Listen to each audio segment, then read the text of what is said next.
నమస్తే రమ్మగారు. నమస్తే జయ. ఏదైనా చందమామ కథ ఒకటి చెప్పుకుందామండి. నక్క చేసిన సాయం చెప్దాం. ఓ, నక్కని ఇప్పుడు మనం యాంటీగానే చూపిస్తాం, ఇప్పుడు సహాయం చేసిందా? సహాయం చేసింది. ఓకే. పూర్వం ఒక ఊళ్ళోనట ఒక పేద బ్రాహ్మణ ఒక ఆయన ఉండేవాడు. ఆయన రోజు అందరిళ్ళకి వెళ్ళి యాయవారం ఏదో అంటారు చేయదాన్ని, అట్లాంటి పేరుంది, తిదివార నక్షత్రాలు చెప్పేవాడు. ఓకే. మామూలుగా రోజుల్లో ఏదో ఉండేవాడు. శుక్రవారం పూట నగరానికి వెళ్ళేవాడు. ఈ శుక్రవారం నగరానికి వెళ్ళేటప్పుడు ఒక చిన్న ఏరు దాటి నగరంలోకి వెళ్ళాలి.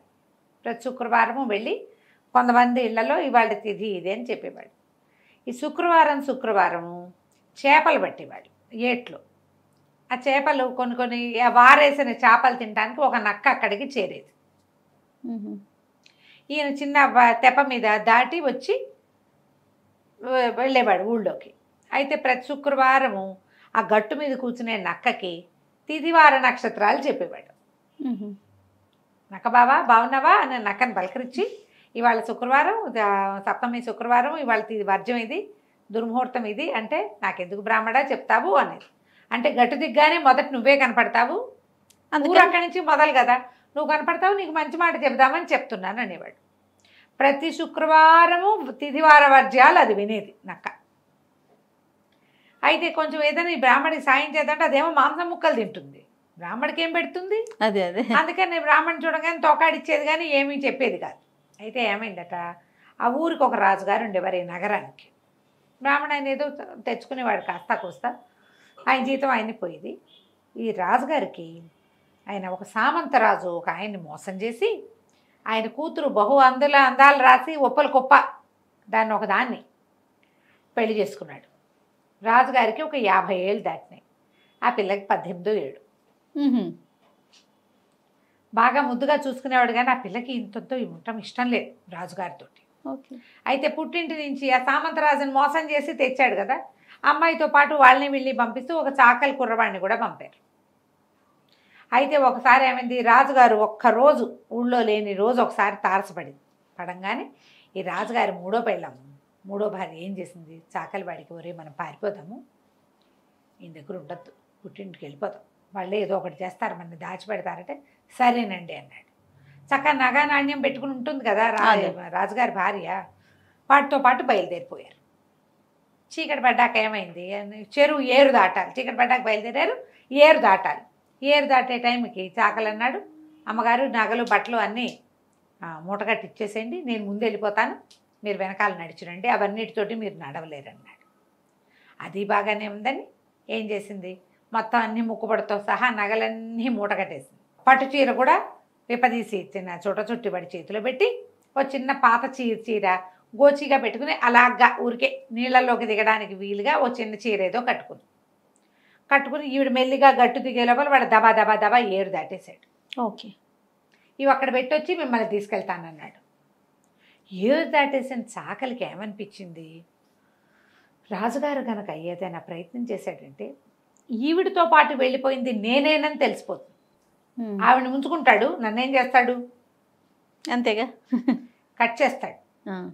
ఎందుకు వచ్చిన గోల, సావుకి తెగించి ఈ పని చేయకూడదు, నగా నాణ్యం ఎట్టాగో ఉన్నాయి, ఏం చేసుకుంటే అది చేసుకుంటుంది, గట్టు మీద కూర్చుని మనం వెళ్ళిపోదామని ఆవిడ పట్టు చీరతో సహా నగలు నాణ్యాలు ముక్కు పడకలు పాంజేబులతో సహా పట్టుకుని లేచక పారిపోయాడు వాడు. ఈవిడ చూసిందో వాడు వచ్చి తీసుకెళ్తాడు అనుకుంటోంది కదా, సామాన్లు పోయినాయి, కొద్దిగా ఏదో చిన్న మూట కూడా తెచ్చారు, ఈ ఒంటి మీద కూడా ఊడ్చుకుపోయాడు. లబో దిబోమని చూస్తోంది, మతి చెడిపోయింది, ఏం చేయాలో తెలియటల్లా ఆ గట్టు మీద నిలబడింది. ఇంతలో ఏమైంది, నక్క ఆ దారికుండా వస్తుంది, అది ఇంత మాంసం ముక్క నోటితో పుచ్చుకుని వస్తుంటే అది నీళ్లలోకి దిగబోతుంటే ఒక చేప ఇలా ఎగిరింది. ఎగరగానే ఆ నక్క అనుకుంది చేపను పట్టుకుందామని మాంసం ముక్క వదిలేసి చేపను పట్టుకుపోయింది. మాంసం ముక్కేమో నీళ్ళల్లో కొట్టుకుపోయింది, చేపేమో నీళ్ళల్లో పడిపోయింది, దొరకల. ఓకే. నక్కకేసి చూస్తోంది రాణిగారు. ఆవిడకి అర్థమైంది రెండిటికి చెడ్డ రేవడైంది, ఇది పక్క పక్క పక్క పక్క నవ్వేశారు కల్లా దక్కంది, ఏమి నన్ను చూసి నవ్వుతున్నావు, నువ్వు ఇటు అత్తారింటికి కాదు అటు పుట్టింటికి కాక నువ్వు చెడిపోయావు, నాకే ఉంది, పొలంలోకి వెళ్ళాలంటే మాంసం ముక్కలు కావాల్సినవి దొరుకుతాయి, శుక్రవారం వచ్చిందంటే అన్నీ చేప ముక్కలే అనగానే ఈ రాణిగారు అడిగింది, నా సంగతి నీకెట్టా తెలుసు, నీ సంగతి ఏంటి, నీకు అటు 7 తరాలు ఇటు 3 తరాలు చెప్తాను నేను, నీ సంగతి అంతా నాకు తెలుసు. సాకలాడి డబ్బులు గిబ్బులు పట్టుపోయాడు కదా, అన్ని పట్టుపోయాడు నగా నాణ్యం అనేసరికి అలా వల ఏడ్చింది రాణిగారు. అయ్యో నేనేం చేయాలో నాకు తెలియటం లేదు, ఒంటి మీద బట్టలు కూడా సరైనవి లేవు, ఊళ్ళోకి ఎట్టబోను, నీళ్ళలోకి దిగుదామని చిన్న చీర కట్టుకున్నాను, అదే మరీ చిన్నది, బట్టలేమో మోకాళ్ళ దాకా తడిసిపోయినాయి, నగలేదు నాణ్యం లేదు, నన్ను ఎవరు గుర్తుపడతారో పట్టరో తెలియదు, గుర్తుపడితే ప్రమాదం, గుర్తుపట్టకపోతే ఇంకో ప్రమాదం, రెండు ఇబ్బంది, ఏం చేయను అని లబోమని ఏడ్చింది. నక్కంది, సరే నీకు ఒక ఐడియా చెప్తా, ఈ నీళ్ళలో కూర్చుని పెద్ద పెద్ద కేకలు పెడుతూ జుట్టు అంతా ఊడదీసేసుకో, ఈ చింకి చీర ఇంకొంచెం చింపుకో, చిన్న చీరని ఇంకొంచెం చింపుకో, వెర్రి కేకలు పెడుతూ ఉండు, ఎవరు కనిపించినా సరే మా ఏట్లోంచి మట్టి తీసి చోట చేపెట్టి గట్టు మీదకి విసిరేయి, బట్టలు తడిపేసుకో, పిచ్చికేకలు పెడుతూ ఉండు, నీకు పిచ్చెక్కిందని ప్రచారం అవుతుంది, పిచ్చెక్కి ఏట్లో పడి కొట్టుకుంటున్నావని ప్రచారం అవుతుంది, రాజుగారు ఆయనే వస్తాడు, కొద్ది రోజులు ఇలాగే పిచ్చిదానిలాగా ప్రవర్తించు, ఓ బ్రాహ్మడు వస్తాడు నీ దగ్గరికి, నక్క పంపించిన బ్రాహ్మణి పిల్ల అంటాడు, అప్పటిదాకా పిచ్చిదానిగా ఉండు, నీ పిచ్చిగా ఉన్నావు, నీకు వైద్యం చేస్తే నువ్వు సరైపోతావని నమ్ముతాడు, కనీసం వెనక్కి వెళ్ళిపోవచ్చు, పుట్టింటికి వెళ్ళి నువ్వు ఇప్పుడు ఏం చేయలేవు, వెళ్ళలేవు, నీకు తోడు కూడా లేరు, బోళ్ళంత దూరం సాకలాడి లేడు, ఇంకో మనిషి కుదరడు, కనీసం వెనక్కి నీ ఒరిజినల్ ప్లేస్లోకి వెళ్ళాలంటే ఇదే మార్గం అంది. ఈ అమ్మాయి ఒప్పుకుంది. అక్కడి నుంచి ఏట్లో కూర్చొని మనుషులు రావడం చూసి అరవడం మొదలుపెట్టి, ఎవరు అరుస్తున్నారు అని వాళ్ళిద్దరు ముగ్గురు దగ్గరకు వచ్చి చూస్తే ఏముంది, పిల్లని చూస్తే రాజుగారు కొత్తగా చేసుకున్న కోపెళ్ళాం, ఆడవాళ్ళు గుర్తుపెట్టారు, జనాలకు వెళ్తారు కదా అంతఃపురాల్లోకి, అయ్యో ఇంకేముంది యువరాణి గారికి చిన్న రాణి గారికి పిచ్చెక్కిద్దని, ఏదో బెర్రెత్తి పిల్ల ఇట్లా అయింది, ఏదో భూతం ఆవేశించిందని ఊళ్ళోకి వెళ్ళి చెప్పారు, సైనికులు వచ్చారు, రాజుగారు అప్పుడే ఊరు ఎక్కడికో వెళ్ళాడు కదా, ఆయన వెళ్ళాడని అమ్మాయికి ఏరుదాకా వచ్చేసింది, ఆయన అప్పుడే వస్తున్నాడు, అయ్యో ఇలా జరిగిందా అని కొంతమంది దాస్తాసి గణాన్ని, ఓ 10 మందిని ఆడ సైనికుల్ని పంపించాడు, వాళ్ళ పల్లకి బుచ్చుకొచ్చి ఈ అమ్మాయిని ఏట్లోంచి బయటికి తీసి ఊడదుడిచి వేరే కొత్త బట్టలు కట్టి మేనాలో కూర్చోబెట్టి తీసుకుపోయారు. మేనా అదిరిపోయేలాగా కేకలు పెడుతూనే ఉంది, పిచ్చి కేకలు పెడుతోంది, తీసుకుపోయారు, ఆ వైద్యం ఈ వైద్యం చేయించారు, వైద్యం లేదు గీజ్యం లేదు అని అడుగుతున్నాయి, జరుగుతున్నాయి. ఇదంతా సోమవారం నాడు జరిగింది. శుక్రవారం దాకా కథ నడిచింది. శుక్రవారం పొద్దున్నే బ్రాహ్మడు నక్క దగ్గరికి నక్కకి వారం వర్జం చెప్పడానికి వచ్చాడు. ఆయన ప్రతి శుక్రవారం ఊళ్ళో వస్తాడు కదా. ఈ నక్కంది, బ్రాహ్మణ ఆయన నువ్వు ఇన్నాళ్ళ నుంచి నాకు వారం వర్జం చెప్పి చాలా మేలు చేస్తున్నావు, నీకు కూడా నేను ఒక మేలు చేస్తా, యువరాణిగా చిన్నరాణి గారికి పిచ్చెక్కింది, నువ్వు వెళ్ళి ఆ పిచ్చి కుదుర్చు అనేసరికి బ్రాహ్మణ అన్నాడు, నాకు అవేమి రావు బావా, నాకు వచ్చింది ఏమిటి వారం వర్జం చెప్తా, పంచాంగం చూసి చెప్తా, పిచ్చిలు గిచ్చులు నేనేం కుదురుస్తాను, నాకు మంత్రం రాదు గింత్రం రాదు అనేసరికి నాకంది ఏమీ లేదు, నువ్వు కొంచెం మంచిగా వేషం వేసుకో, మంచి శాలువా ఒకటి కప్పుకో, వెళ్ళి పేరు రాణి గారికి పిచ్చి కుదురుస్తానని చెప్పు, నేను లోపల తీసుకెళ్తారు, కాసేపు హాం హీం అని మంత్రాలు చదువు, కాస్త గుగ్గిలం పొగయి, ఎర్ర పూలు పచ్చ పూలు అని పువ్వులు కావాలి అవి కావాలి ఇవి కావాలని హడావిడి చేయి, హడావిడి ఎంత అయ్యాక రాణిగారి చెవిలో నక్క పంపించిన బ్రాహ్మణి పిల్ల నేను అని చెప్పు, చాలు రోగం అదే కుదిరిపోతుంది, నీకు మేలు జరుగుతుందని. ఓకే సరే చెప్పింది కదా.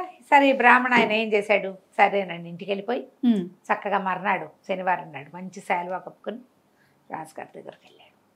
వెళ్ళి కోట బయట నిలబడ్డాడు. నిలబడేసరికి సైనికులు అప్పటికే ఎంతమంది వైద్యులు వచ్చారో, ఎంతమంది భూత వైద్యులు వచ్చారో, ఎవరు వచ్చినా అమ్మాయి గుణమే కనిపించట్లేదు.